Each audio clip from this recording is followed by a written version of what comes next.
I'm Clifford Bates, and welcome again now to reading Carl Schmitt's Dictatorship. Reading Carl Schmitt, I decided to do Dictatorship first. No one said one way or the other. I figured, well, why not do Dictatorship? Today we're going to be doing the introduction of Dictatorship, which is basically the forewords and the preliminary that's found in the book, the different editions. There's multiple editions. The last edition is the fourth edition of 1978. We start with a short foreword by Schmitt. He goes, since 1969, efforts to conceptualize the state of exception in law has increased most unpredictably. This phenomenon responds to the dynamic of a development that has made states of emergency and crisis into integrating or disintegrating elements of the abnormal state, intermediary between peace and war. Now, what is he saying here is that since 1969, the question of political stability emerges in political thinking. And this idea that, well, this is the breakdown of the state. We're having a breakdown of the state, and therefore the questions of the state of emergency is seen as a response to a fragmentation of either abnormal state or an intermediate state between peace and war in that sense, right? So the next paragraph is, as a result, a monograph on the problem on dictatorship, historically documented and conceptually worked out, would be an academic interest, right? This idea of this, again, perhaps some of the chapters of this book will even appear in completely new light. In other words, they're written in 1978, basically a decade since the crises that are happening in 69, 68, that maybe this is, maybe people should look at this. Now, this is in light of 68. 68 was a very important moment in European history of the crises. This was the youth movement, youth crisis. This was kind of at the same, there was this a rejection of, and particularly in France and in Germany, there was this radical moment of questioning. 68, the spirit of 68, which is, in Eastern Europe, 68 was a kind of rebellion also, but it was a rebellion against the communist authorities, which led to the crackdown of Prague Spring, right? But in America, in Europe, it was a kind of like they hit this moment rejection against the bourgeoisie dominated middle class regimes of this sense, this radical, this kind of the rise of the new left, the radical element of this thing, and therefore this is why maybe. And therefore, the events in the Western European states of what happened in 68, in the spirit of 68 in the 60s, the late 60s, early 70s. In America, response to Vietnam War, but in the Western Europe, it was kind of in response to the elements of post-colonialism, but also growing uncomfortableness of Germany. It was more dealing with the question of the German past. And the reaction at the post-war movement didn't really sufficiently deal with the post-war past. It was a resentment of the American power and the delegitimacy of America because of Vietnam. And the same thing in France. It was not only the question of decolonization and things like this, but also the resentment of American power, but also the resentment of this distrust of this middle class Gaullist state, right? The Gaullist state of the Fourth Republic, Fifth Republic, the creation of the Fifth Republic, Gaullist Fifth Republic. So, okay, this is what this question. So this is why this monograph is going to be needful. 64 is edition. The third edition, 64. The reference to the second edition at the end of this foreword can be supplemented by a number of essays that have taken the topic of dictatorship even further, especially by addressing development from the classical, that is, police and military, state of siege of the 19th century to the financial, economic, and social state, an exception of the 20th century. These essays have been published in my collected essays of 1958, Versafenrichten Affair. I can't do the German like this, and that says, let's look at this. Let's go look at here. We'll do this. And let's go look at this. Let's translate that to German, of course.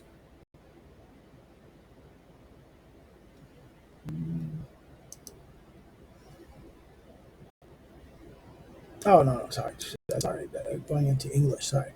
The detected language is German. Sorry, I got this. Oh, back ass Clifford. Constitutional law essays. His essays, constitutional law essays. Um, and in dealing with the state of exception in civil war, and these are the pages that he deals with this essay. The index of subjects to that collection send the reader to the relevant places under the entry state of exception, dictatorship, state of emergency, emergency provision, as well as classical conceptions of state, the classic concept of the state of emergency. I think it might have been useful that the translator did also include those in this volume. I think it would have been useful as appendices in that sense, but unfortunately they don't do that. So okay, that is maybe is now the third next thing. Forward to the second edition, 1928. So number 22 is the first edition. Second edition, as we've written, this is written around the same time as.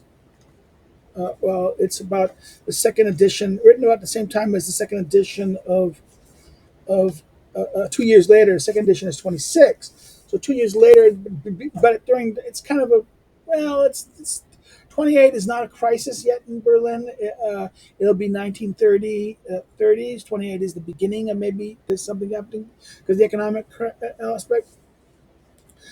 Attached to the second edition of this book is a discussion of the dictatorship of the president of the Reich according to Article 48. In other words, he adds the appendix, right?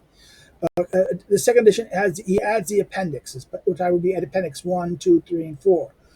In other words, adds the second edition to this adds the appendix and the dictatorship of the president of the Reich according to Article 48 of the Weimar Constitution.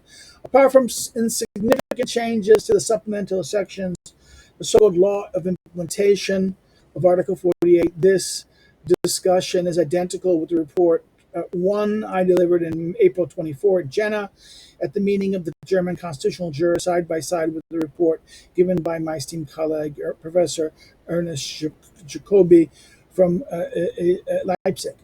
De Gruyter, MD De Gruyter, who published the proceedings from these meetings, title name of this, right, has kindly allowed me publication. But for technical reasons related to the production of the second edition, the text of the first edition has to remain unchanged. In consequence, the appendix had to be incorporated after the index of subjects. Hopefully, the detailed table of contents will compensate for the lack of its index subjects. This is something that he highlights there, right? Regrettably, there is no scholarly critique of the first edition to which the second would have responded. Some general praise, marginal recognition, or tacit borrowing from the concept elaborated there, and a few sardonic comments in the Zuchtschrift auf Landrecht, Aufsichtsrecht journal. That is all academic. That is all that academic circles have so far. Let's get bigger. Sorry, I need to get this a little bigger.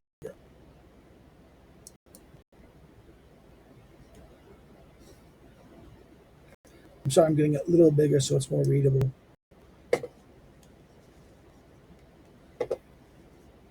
That is academics so far contented themselves with, right? There is, however, an exception, which is particular interest on account of the academic importance of the author. It concerns the particular problem raised in this examination, namely the interpretation of the phrase of Hochrichter, supreme prerogative, in the agreement between the emperor and Wallenstein at the Second General Council of 1632. In this volume, Ulrich Schiff has demonstrated in Zurif de Sangevi Shiftum that the juris referendi can be understood as supreme prerogative. In the next volume of the same journal, Jonas Hector provides even more examples of linguistic uses of that phrase and its meaning. In 1923, few pages. I will not die that in different contexts, the phrase supreme prerogative can also mean us referendi. I only claim that it did not have this context always or exclusively. What matters here is what it is meant in the agreement of 1632. He receives from the conquered lands the highest kind of royal right in the Reich as an extraordinary compensation. A phrase like supreme prerogative, best prerogative, or most precious and perfect gem, and so on, for which, see Heckel, this, it was a baronial commonplace, bearing no future exclusive meaning. Furthermore,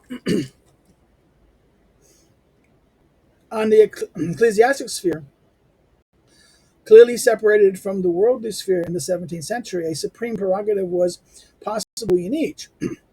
And in agreement with Wallerstein, no political interest in us reformandi is in evidence. The perception that the supreme prerogative is identical here with the office of the Prince Elector is also in effect a linguistic usage at that time. Furthermore, in the context of reward listed, it makes perfect sense to understand the phrase as an extra reward appropriate to the situation of 1632. In my examination of dictatorship of the right president, according to Article 48 of the Weimar Constitution, is solely based on the historical constitutional investigation presented in this book. I am skeptical about whether it is academically fruitful or even permissible to discuss such a difficult and far-reaching problem like the correct interpretation of Article 48 outside the historical and systemic context of democratic theory of the Constitution. And I think this is why this book,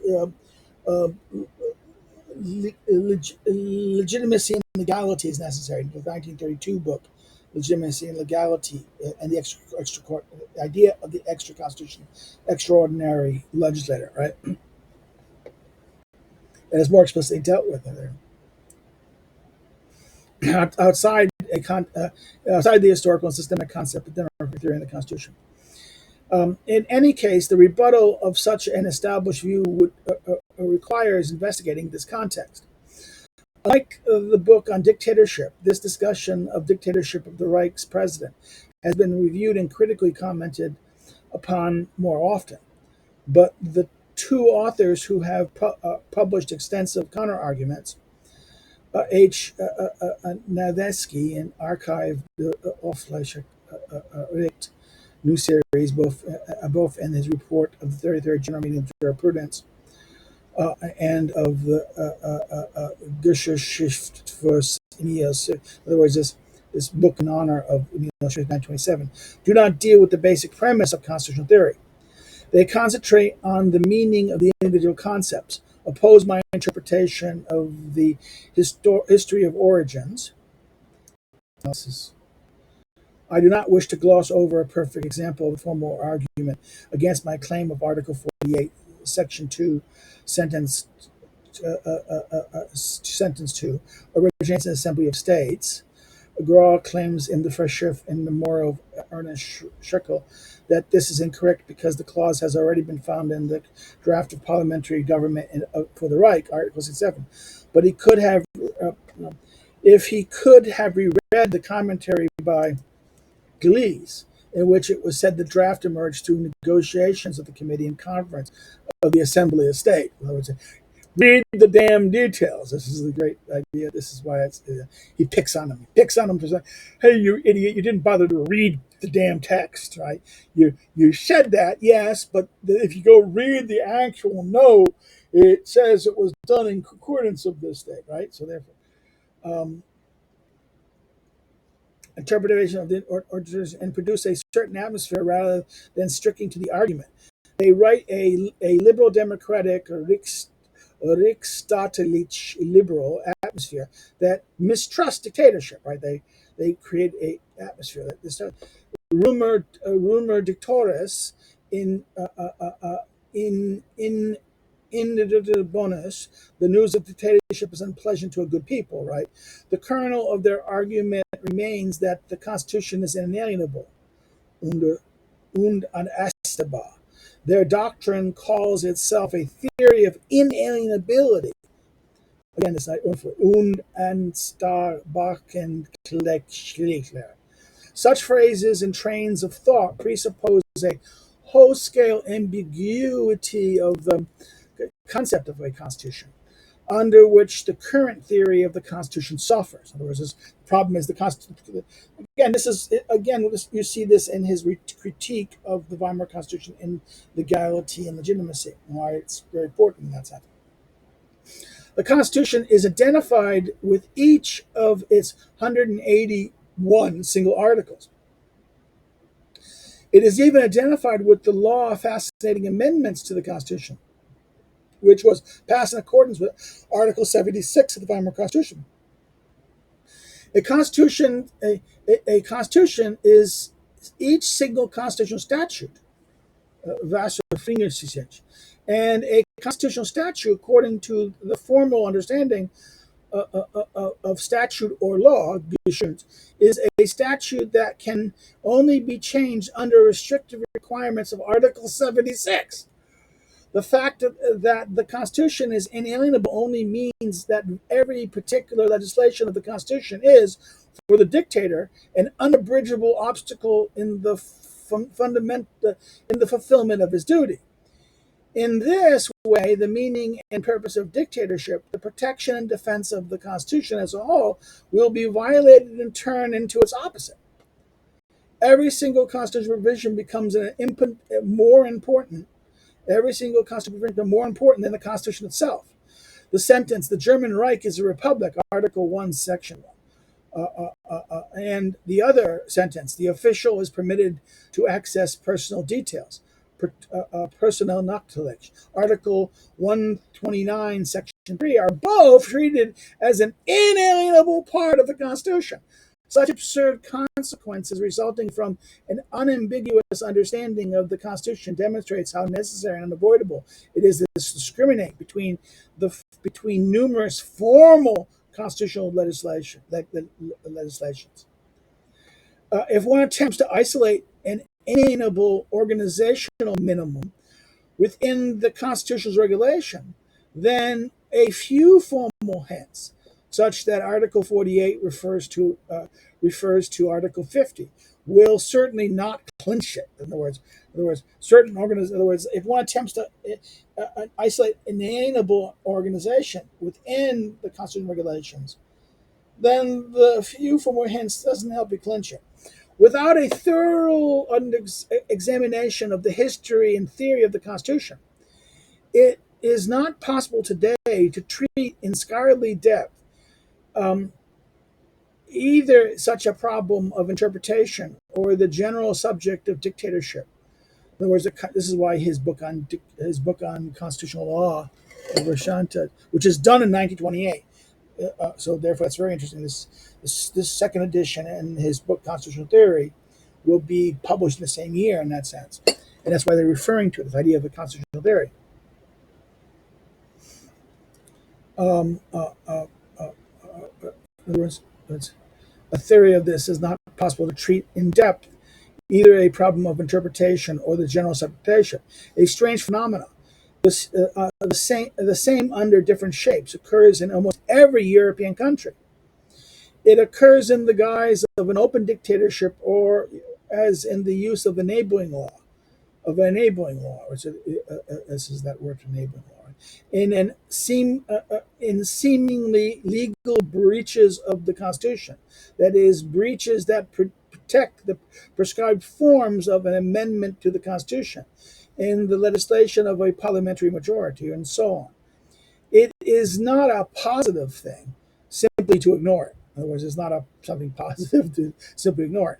The study of public law is compelled, like any other, to pay heed to the problems of its time. Hence, the present attempt justifies itself by examining the problematic of dictatorship across a few centuries. Sure enough, prognosis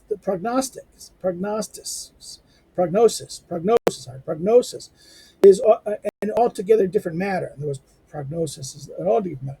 I have refrained from attempting one, no prognosis, although some precedent already exists.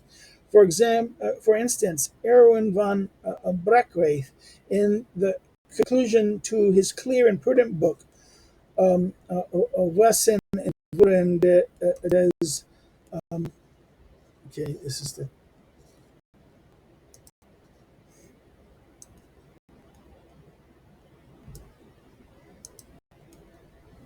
the essence and becoming of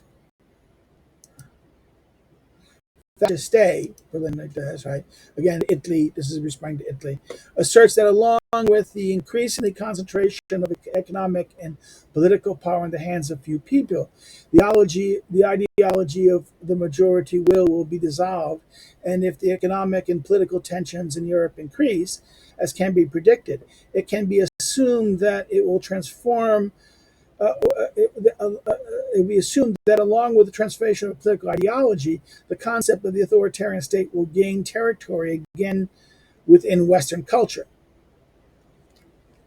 And this is why Schmitt's book in the 1930s on the authoritarians, Schmitt, Max, not Max Weber, sorry. Weber's dead in 1919, right? Eric Voegelin's book, The Authoritarian State, was published in the 30s. So late 20s, early 30s. No, it had to be the mid 30s before the Auschwitz in 36. So therefore, okay, 36, 38, so not 38.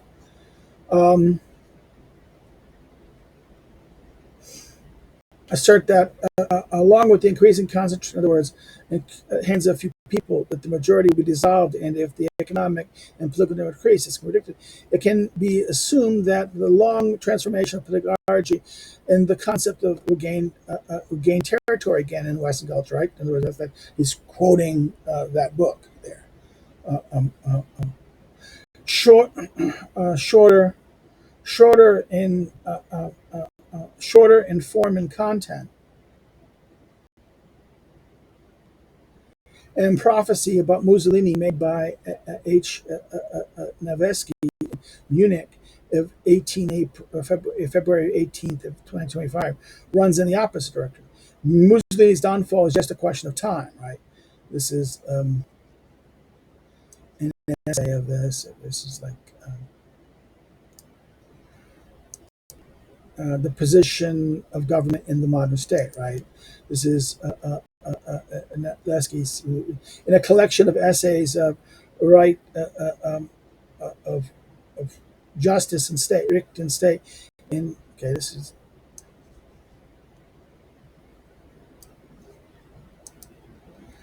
law and state in the past and the present, right?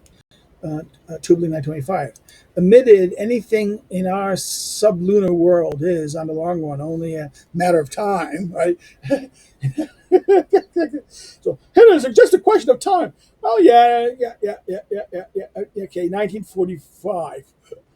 Okay. Yeah. So therefore, in our sublunar world, the is the in the long run only a matter of time. Therefore, one risks one. Therefore, the risk one the risk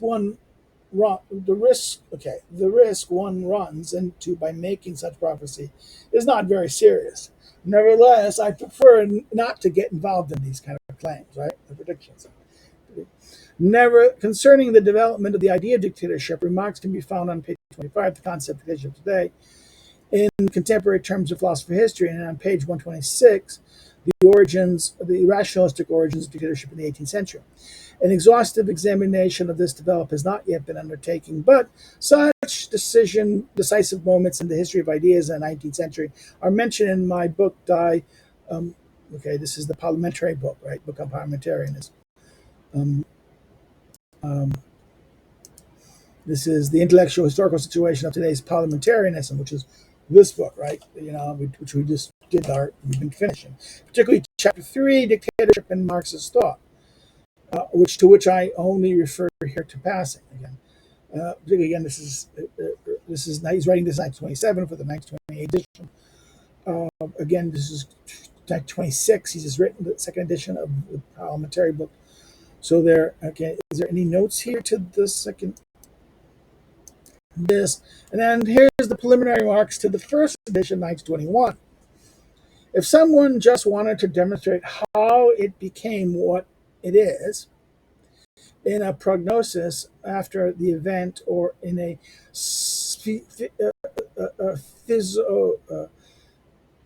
philosophical historical horoscope, it would be banal to state that not only books but also expressions can be victims to their own fate. But this is not the concern of the present book, in which a systemic contextualization of dictatorship is attempted. The task is therefore so much more difficult because a central concept of the theory of state and constitution should be examined. So in other words, this test is more difficult because a central concept of the theory of state and constitution needs to be examined. The concept, if it received any attention at all in the past, or appeared distinctively and casual at best in the overlapping sense of political history, politics, a la Rouge and Genetics, Allgemeine Stadtler, general theory of state. That's political sciences. Okay, Stadtler, they say political science. I think he's wrong here. Stadtler means theory of state. General theory of state, and Allgemeine general theory of state. But it remained mainly a political catchword, so confusing that enormous attraction is as evident as the legal scholars' reluctance to discuss it. In 1793, a Jacobite lamented on La Pause sans cesse a dictator, right? One speaks about dictatorship without interruption, right? Jacobite, 1793. Um, Jacobite, is that Jacobite? Okay. See, Jacobite refers, I think, in one sense, misleading. Jacobin would be the Jacobin in the French Revolutionary. A Jacobite is the Scottish. I wonder if the editor or translator made a mistake here. The Jacobite is referring to those who wish to restore the king. It's a term of the earlier period, referring to those who want to bring back Bonnie Prince Charles. Okay, restore the old Stuart monarchy. That's the English word meaning of Jacobite. Jacobin. So I think that's a mistake. I think 1793 refers to Jacobin, right? One speaks about dictatorship without interruption. We have not stopped talking about it even today. And providing a complete overview of the different concrete and abstract subjects of a real or factual dictatorship might be an ongoing enterprise. But this would not illuminate or understand the concept of dictatorship. It would only bring to our attention more the general confusion that surrounds the idea. Nevertheless, the concept of dictatorship has been examined in different contexts. It can already be shown within moments can be shown which moments important for understanding the real thing are contained in political discourse. How in the confusing polysemy of catchwords, the provisional, polysemily, this is a weird thing. Let's go dictionary. The coexistence of many possible meanings, right? Okay. Of catchword, provisional orientations that was not purely terminological to obtain, and how it is possible to make a connection with other concepts of the general theory of law and state. In the political literature of the bourgeoisie, which until 1917 seems to have ignored the concept of dictatorship of the proletariat, the political meaning of the idea is best expressed by the fact that initially dictatorship meant a personal rule, right? A personal rule, not dictated until the dictatorship was in. But this meaning was necessarily combined with two other ideas. First, this rule is based on a consensus of the people. It does not matter whether the consensus was induced or assumed, The point is that the rule had democratic foundations, so therefore it didn't make a consensus or it was induced or assumed. Right, consensus was induced or assumed. The point was that the rule had democratic foundations. Secondly, the dictator employed a strongly centralized governing apparatus, characteristic of the rule of the governance of the modern state. Napoleon I was a prototype for such a conception of the modern dictator. In order not to single out one arbitrary example from the numerous political works on the issue, let me refer to Baudelaires' work on France, 1898, and the word dictatorship is mentioned frequently. In fact, it has a place in the index of subjects, but the reference in the index is quite particular. Dictatorship equals authoritarian regime, equals Caesarism, equals Bonapartism, even Bollogism. Gambetta pursued dictatorship. His political activity was potentially Caesarism, volume 2, page 240. Napoleon I was a military dictator, volume 1, page 249. Every strong executive with a centralized system of governments in autocratic structure is called dictatorship, volume 1, page 80. And finally, any personal appearance of a president, either personal rule in the widest sense, is sufficient to count as dictatorship, volume 1. This it would appear it would be the most stupid pedantry to define a political book by a single word when it offers on the whole so many prudent and sensible observations. And in particular by a word like dictatorship, to which the ordinary etymology gives unlimited stretch, because anyone who dictates, anyone who dictates to be called, because anyone who dictates can be called a dictator. The relationship between personal domination, democracy, and centralization preeminent the whole matter, despite the opportunistic terminology. Save that the moment of personal rule often takes a back seat as a result of the emphasis on the centralized state apparatus. And it does so because it only represents the autocratic peak necessary created out of itself on technical grounds of the centralized system, right? In that sense, this idea he's saying is not personal rule in that sense. It's because the centralized system, the state system, in that sense, is why it works this way. This explains the particular list of dictators in the 19th century. Napoleon I and III, Bismarck, Thiers, Gambetta, Disraeli, and even Pope Pius IX. As far as the German political literature go, Bruno Brau's book, Disraeli Romantische und Bismarck, the Socialist Imperialism, right? So let's go look at this. It's hilarious. Disraeli's Romantic and Bismarck's Socialist Imperialism, right? This book is a telling document for that kind of political view. According to it, it makes sense that Ostrowski, called dictator, the party leader of a certain significance, the one who is in charge of the caucus, that is, a centralized apparatus of the party machine in a modern democracy. So therefore, he calls, in the sense of this, what he says, what Bruno Brau says here, this guy Ostrowski calls a dictator, the party leader of the caucus, right? That is the centralized apparatus of the party machine in a modern democracy. The same can be seen in the political literature of the United States, where every single measure taken by the central government that questions the autonomy of the individual state is called dictatorial by the opponents of centralization.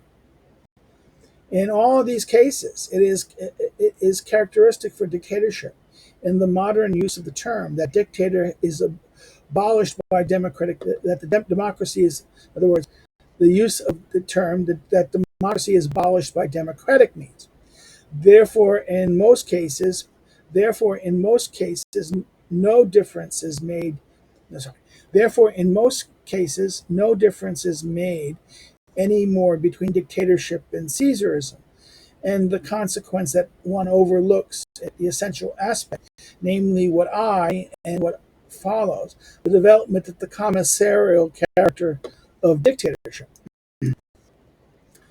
In the socialist literature on dictatorship and proletariat, it becomes increasingly obvious, even if only in the broadest dimensions, that there is a philosophy of history operating with the notion of entire state in classes.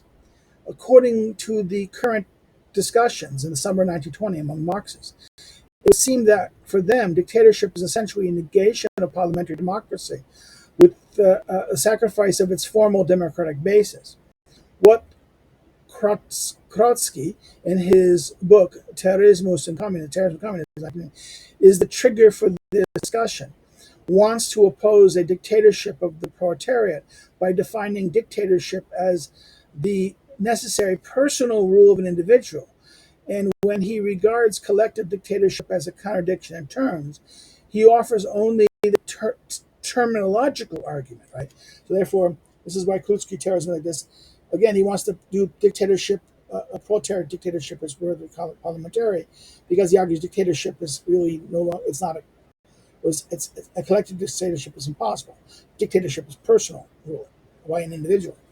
So that's right. Especially in Marxism, where the agent of all political activity is not an individual but a whole class, it is not difficult to define the proletarian as a collective entity that is the genuine agent, and therefore to see it as the subject of a dictatorship. The context for the context of its dictatorial action can of course be interpreted in a different way. According to debates over Kautsky's thesis, it seems that that at stake is the abolition of democracy, since the rejection or dissolution of a parliament elected on parliamentary principles and of a constitutional national assembly expresses this idea more clearly. In other words, that since the rejection or dissolution of parliamentary this and of a constitutional national assembly expresses this idea more clearly in that sense. But it does not necessarily follow from here that for Marxists, the dictatorship of the proletariat is the rule of a minority over the majority. Does not mean by this. Does not mean the dictatorship of the proletariat does not mean a minority of this. So far, the answer given by Lenin, Trotsky, and Radek to Kautsky's treatise follows on the contrary. No doubt about so Lenin, Trotsky, and Radek responds to Kautsky's treatise. To the contrary, no doubt about the fact that the objects of principle cannot be raised against the recourse to democratic forms, but that this question, like any other, and particularly like questions about what is legal and what is illegal, has to be answered separately by each country according to its own affairs.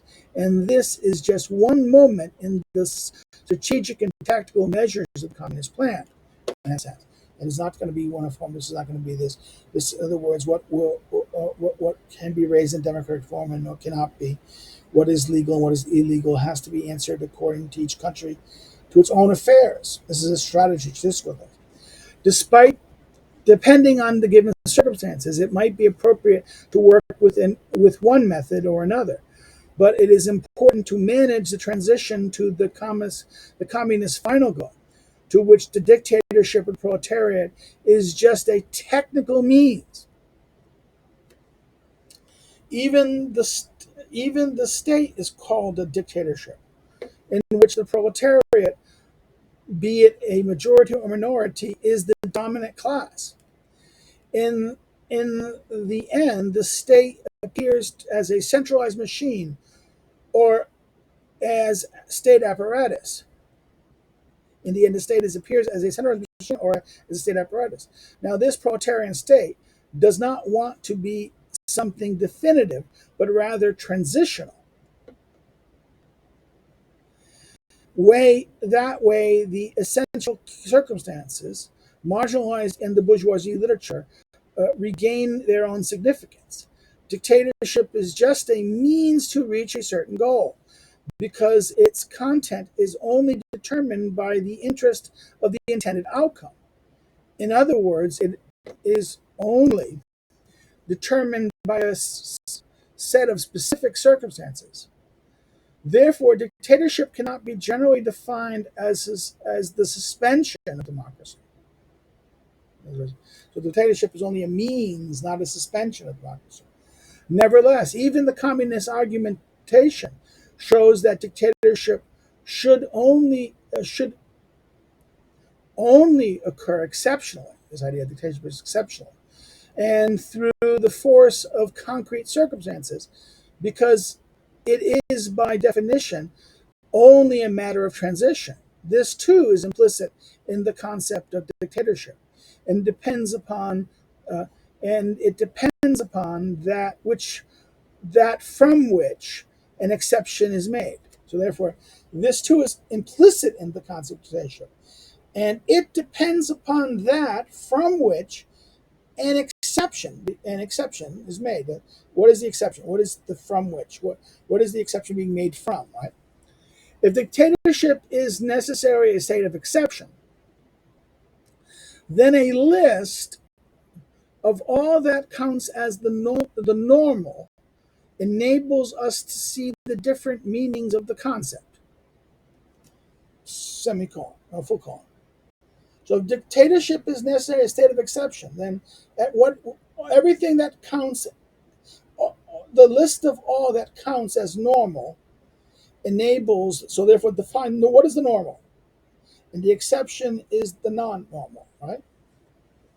In terms of constitutional law, Staatsrecht,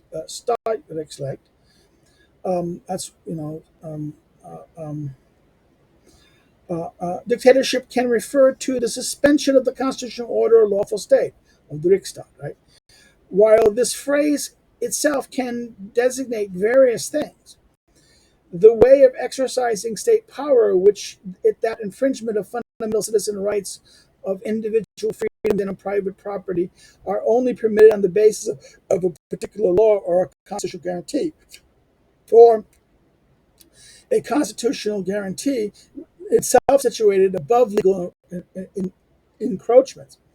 That right to freedom that are neglected in a dictatorship are absolutely certain. If the constitution of a state is democratic, every exceptional suspension of democratic principle, every exercise of power autonomously from the consent of the majority of those governed can be called dictatorship. When the democratic exercise of power comes into effect as a universally valid political idea, every state is a dictatorship that ignores these democratic principles. When the liberal principle of inalienable human rights and of the free rights of freedom is taken to be the norm, the violation of these rights must count as dictatorship, even if it rests on the majority will. So in other words, this is why this is that even though it may rest on the majority will. So therefore, this is consistently, this is why the modern liberals call majority power dictatorship in that sense, because it's not about democracy, it's about liberalism, liberal position.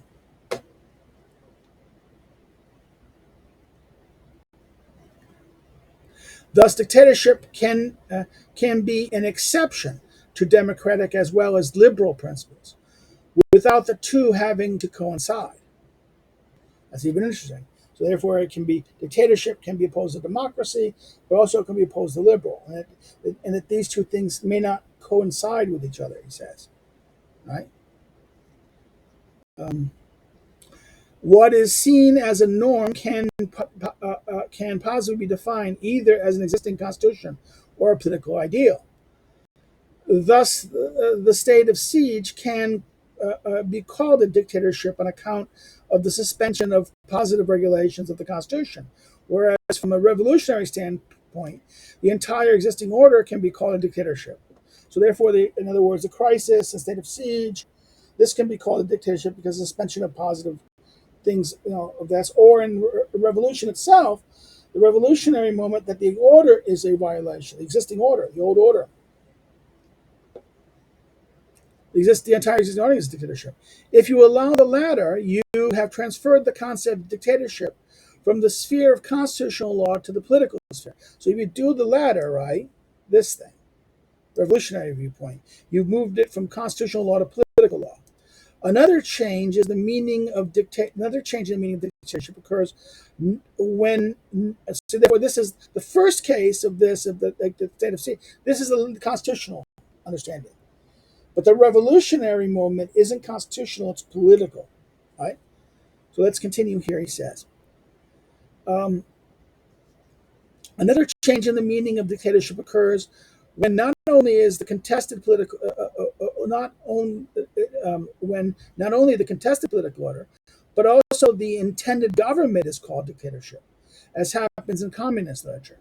This genuine state, this genuine state is called dictatorship in its entirety because it is a tool in the transformation into the real state, and it is just and its justification is based on a norm that is no longer purely political or grounded in some legal positivism. So it was no longer purely political or grounded in legal positivism. Rather, this state is founded in the philosophy of history. In other words, in other words, in the communist mentality, this dictatorship is not determined as either political or legal. It is just merely a transition, a position, something that is determined by the philosophy of history. In the same way, dictatorship, as an exception, remains in functional dependence upon which it negates, has also become a category in the philosophy of history in that sense, right? And the development towards the final communist state has to happen according to an understanding of history in terms of Marx's economy, originally in Hegelian terms, right? The economic conditions must be ripe for their own transformation. The development, also according to Hegel, is imminent. Its condition cannot be ripened by force. In other words, you can't make it more so by force. It has to be there. The condition has to be imminent to it. It has to be in its nature. Any artificial mechanical interference in the organic development would be meaningless to a Marxist.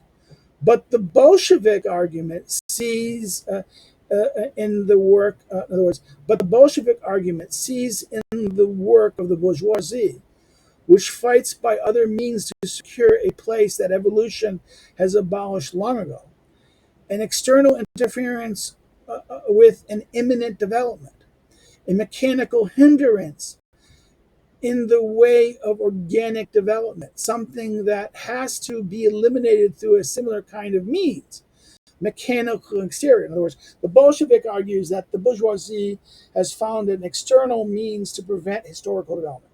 So that the reason why the history is determined that the next stage should happen, but it's not happening because the bourgeoisie are using external mechanical interference, artificial and mechanical interference, and that must be dealt with by kind.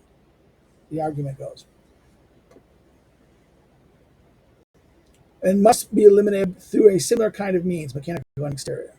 This is the meaning of a dictatorship of the proletariat, which is an exception to the norm of organic development and to their own central question, while at the same time it is a historic philosophical as the argument that it justifies it, right? This becomes more evident than usual in the last writing of Lenin on radicalism in 1920 and on Trotsky's Anti-Kolotsky, 1920. The bourgeoisie is a class that is thought. The bourgeoisie is a class that is thought will perish through history. So the proletariat, by being historically the ascendant class, for the sake of the unfolding of history, has the right to use force by any means that seems appropriate against the historically descending class. Whoever is on the side of the thing to come is allowed to push against that what's already collapsing. See, this is the Marxist thinking. In other words, this is destined. This is how it's supposed to be, and this is in other words, the proletariat is ascending, and the bourgeoisie is descending, and therefore I'm able to I can use force to destroy these people. It is right to use any force by the means appropriate against the historically descending class. Whosoever on the side of things to come is allowed to push against what is already collapsing. If dictatorship designates the exception to the norm, it does not mean any arbitrary negation of a random norm. The immanent dialectic of this concept is essentially that what is negated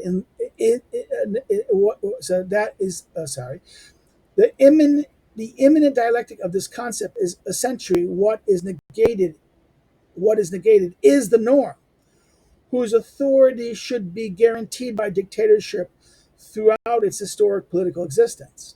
So the norm, in other words, the immanent dialectic is the concept that is going to be negated, is the norm, whose authority should be guaranteed by dictatorship, right, through its historic and political existence. There might be a difference between the rule of law in its making and in other words, there might be a difference between the rule of law in its making and the methods of its exercise. In other words, there's a difference between how it's made and how it's exercised. The rule of law, in that sense, right? In terms of the philosophy of law, this is the essence of dictatorship. The general possibility of separation between the norm of justice and the implementation of law. Right? Any dictatorship that does not make itself dependent on pursuing a concrete result, even if one that corresponds to a normative ideal, and does not aim and hence does not aim to make itself redundant, is an arbitrary despotism. So any dictatorship that does not make itself dependent on pursuing a concrete result, this is an arbitrary. So therefore, dictatorship is the difference. Dictatorship is following a norm, implementing a norm or implementing an idea. It is not doing that, and it becomes what? It is an arbitrary despotism. In order to achieve concrete results, one has to interfere in the casual order of things, using means whose justification is given by their degree of appropriateness and depends exclusively on the actual context and casual patterns. Paradoxically, dictatorship becomes an exception to the state of law by doing what is needed to justify. In other words, the state of law by doing what it needs to justify. Because dictatorship means a form of government that is generally designed to resolve a particular problem, right? This is the idea. A dictatorship is not a permanent situation. It is designed to resolve a particular problem. That problem is the successive defense of a case to which the opponent's will is detrimentally opposed. Yeah, the opponent's, in other words, there's a problem, and there's an opponent, and his will is you have to oppose that opponent that opposes the solution to that problem, right? In other words, that the opponent's will is diametrically opposed. Thus, there is an unfettering of the means from the law itself. In other words, the means to secure what is the good, the end it's done, is removed, unfettered from the law. The law does not restrain it anymore. But whoever regards the core of law, just as another means, is unable to understand the concept of dictatorship. Because, in other words, that whoever regards the core of law as just another means, the core of law is just another means, is unable to understand the concept of dictatorship. Because for that person, every legal order is simply a lament or an immediate dictatorship, right? There's this idea. In other words, it's not an exception that everything is a dictatorship in that sense, right? This is, as Rudolf Younger says in his book, that's going to be funny. This is The Purpose of Law, right? The law is a means to an end. and the end is a maintenance of society. If the law is not capable of saving society, then force intervenes, and thus whatever is necessary. This then is the rescuing force of government.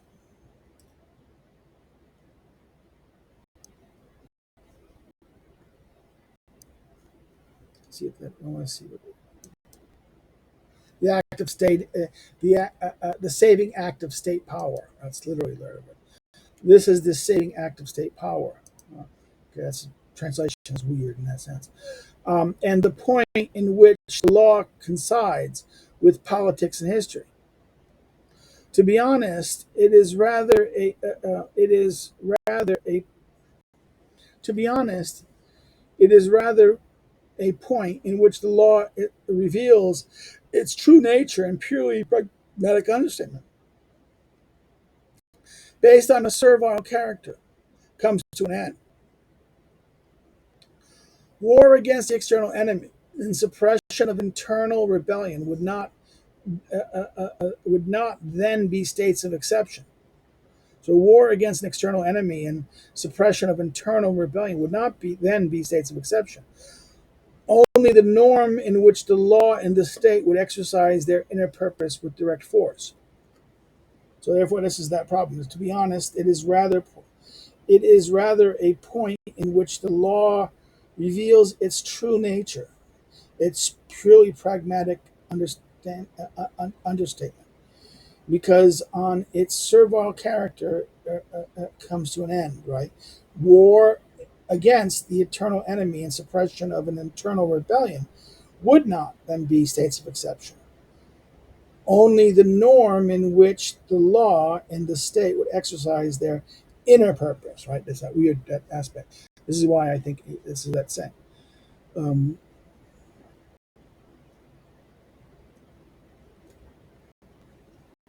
in other words, this is why whoever understands the core of this has a problem with this concept in that sense. It would be normal. That this would be normal. No. The justification for dictatorship consists in the fact that, although it ignores the existing law, it is only doing so in order to save it. This is, of course, not a formally accurate deduction, and therefore it cannot be a justification in the legal sense, because neither the reality nor the seemingly purposeful goal can satisfy a breach of law. The creation of the situation that conforms to the principle of normative correctness does not constitute any legal authority. So therefore, what is normatively correct, should be, does not constitute legal authority in that sense.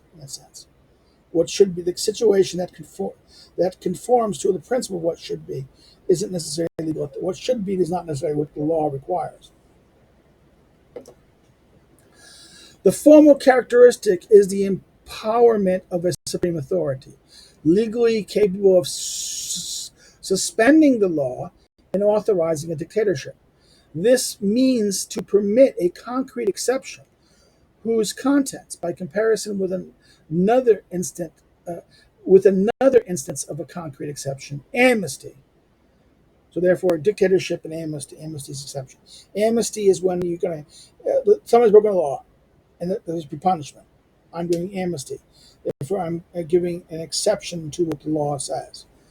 The law says this, but I need. There's a problem. I need to solve it. I need to break the law. Dictatorship is an exception, as amnesty is an exception in a sense, right? It's a concrete exception. Is out. In other words, any meaning to permit the exact. In other words, this means to permit an concrete exception within context by comparison with another instant is outrageous. Speaking abstractly, the problem of dictatorship that has not been examined sufficiently so far in this theory of law is a problem of the concrete exception. Right? The concrete exception. Right? In this book, I am not discussing. In this book, I am not discussing this problem in detail, but in other words, this problem of the concrete exception. But for the understanding of dictatorship, I had to examine which highest authorities have the power to grant such exception. from which the concept of dictatorship has appeared, right? So therefore, this was who can grant the exception? Who can grant the sovereign can grant this? This gives us back to political theology, 1928, I think, yeah, 1928. Political theology, which gives us that famous line that who is sovereign is he who grants, who makes the exception, right? Um,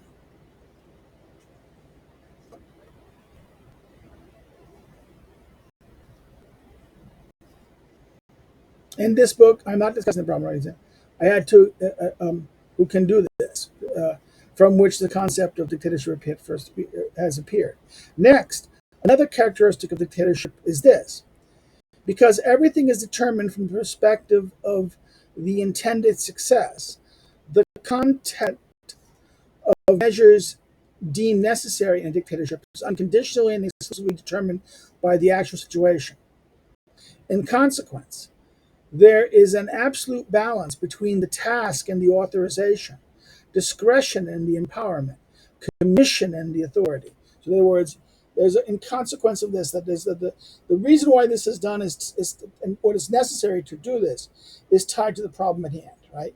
It is, in other words, that the message necessary in the dictatorship is unconditional and exclusively determined by the actual situation. Therefore, there needs to be a balance between the task and the authorization, between the discretion and the empowerment, and the commission and the authority. Given these identifications, every dictator is necessary commissar in a very specific sense. On closer examination of this important concept, looking into the history appeared to be inevitable. This has generally generated the composition of this book. Each discussion of general theory of state and constitution is followed by historical examination, and the commissarial exercise by a historical examination of the commissarial exercise of power. In the middle lies the crucial distinction presented in Part 4, which contains the conclusion of the book. Um, uh, uh, um, uh, book that in sorry, conclusion of this book, in that it points to the first problem to be resolved and makes it possible for the first time to approach the concept of dictatorship through scholarly legal analysis. The distinction between commissary and sovereign dictatorship. So commissarial dictatorship and sovereign dictatorship. Right? In this book, I wish to give a theoretical account of the transition from the older dictatorships of reformations to the dictatorships of revolution on the basis of the pouvoir consultant of the people. That's French, not German, French.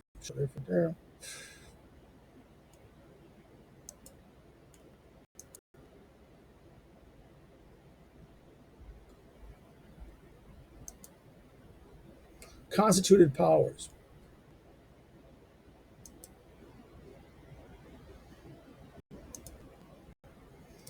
Of the constituted powers of the people, based on the concept of the people.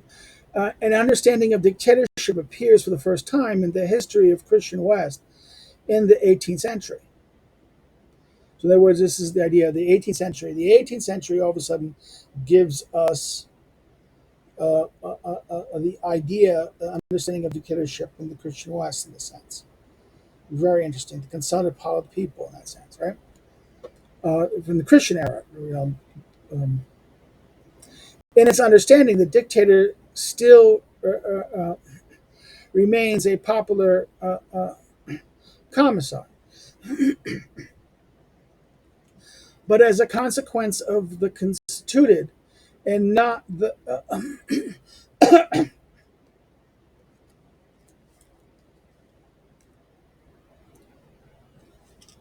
pardon.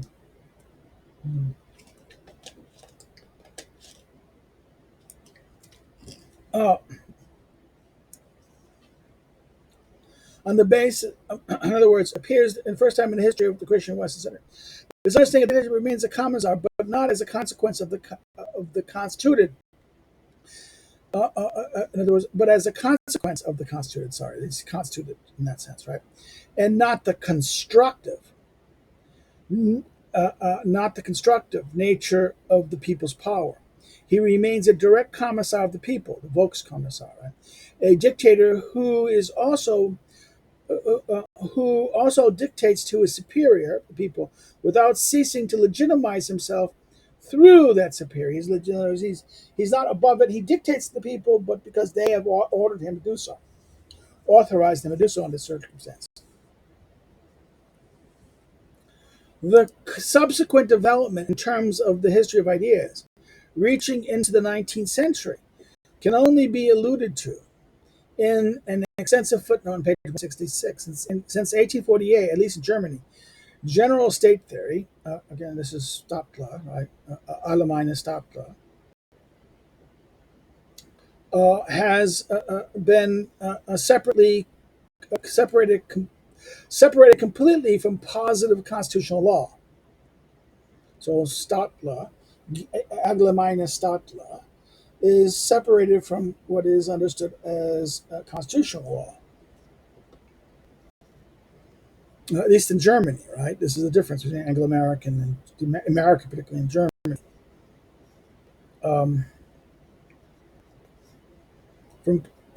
Completely from positive constitutional law, and we can see this emerge. We can see the emergence of a multitude of different schools, right? As far as this book is concerned, a discussion of this development must take place elsewhere. In other words, I suspect his constitutional theory book. The concept of sovereignty, known for centuries, has been essentially changed, politically speaking, through the concept of class, and constitutionally and state theoretically through the modern freedom of coalition. And the sovereignty of various subjects, as opposed to the concept of sovereignty of the state, is in many ways just another a word for the tragivereso, evasion before the real problem of a invasion of this real problem. The difficulty with this problem arises from the subject itself. The difficulty of this problem arises of the subject itself, this constitutional idea, but also from the examination of the historic, juridical, and philosophic material through which the investigation had to find a somewhat level way. In other words, the material. The problem is the examination. But it's a difficult concept, but the problem is that the examination of the historical, juridical, and the philosophical material through which this investigation had to go through. It was a problem with this. The sources are not as dated as it might seem at first. For example, the controversy as to whether dictator is a sovereign, which begins with Baton and is introduced in chapter 1 of this book, has at least been mentioned by legal scholars such as James Breese. Having said that, the material has not been gathered as an end in itself, but rather in order to document the development of a concept that has systemically proved to be essential, of sovereignty, right? Even more, I might say that the intention of this book has not been ignited by the current discussions on dictatorship, violence, and terror. But responding to that, right? The legal value of the legal value of the discussion as such, irrespective of the material content of justice of equity, has already been made the basis of an investigation of legal practice by my book, 1912 book, in that sense, right? Of Law and Judgment, which has not been translated in that sense. So Law and Judgment is a very, it would be an interesting book someone should do in German, in English. There I have explicitly named Baton, who's teaching on the definition of law, right? has instantly become more significant for the theory of state via Austin's concept of sovereignty. Paradoxically, Austin finds here in Hobbes an unexpected persecutor and Demostra an even less plausible supporter, right? This is Demostra. And I said Austin finds it both Hobbes as a precursor and Demostra an even less plausible supporter. The continuation of this idea finally reached in the opposition between the norm of law, Rick norm, and the norm of implementation. This other word. So the norm of law, the norm of implementation. This opposition has been examined in its principal content in my treatise on the value of the state, right? 1914. I only regret that I did not know then that Herb Krebs' theory of sovereignty of law. In other words, too bad I didn't know Krebs' book on sovereignty of law. This book was received with mixed feelings from opposing parties, like the scholars at a scholar like Rouge identified without hesitation its concept of the law with Kelson's positive form, which, in my view, contains a contradictio in abjecto, contradiction terms. For Kelson, dictatorship cannot be a problem of legislation any more than a brain operating can be a problem of logic. In other words, dictatorship is not a problem of legislation. It's in the same way a brain cannot be a problem of logic. True to his relativistic formalism, Kelvin does not realize that we are dealing here with something completely different. The authority of the state cannot be separated from its value. It is rather, as L. Valderic realized in his treatise, Natural Right. This is Natural Law of Ancient Memory, Natural Right of Ancient Memory. That the authority of the state, was over, at least in 1916. That treatise showed clearly that it was necessary to examine the critical concept of law implementation, hence dictatorship, and to demonstrate through a description of its historic development in modern state theory that it is impossible to deal with dictatorship ad hoc, like before, just through casual struggle over isolated articles of constitution, and basically to ignore the rest, right? Other issues. In other words, he's saying that no, this book, Natural Right and the Ancient, this Waldeker's book of 2000 of this.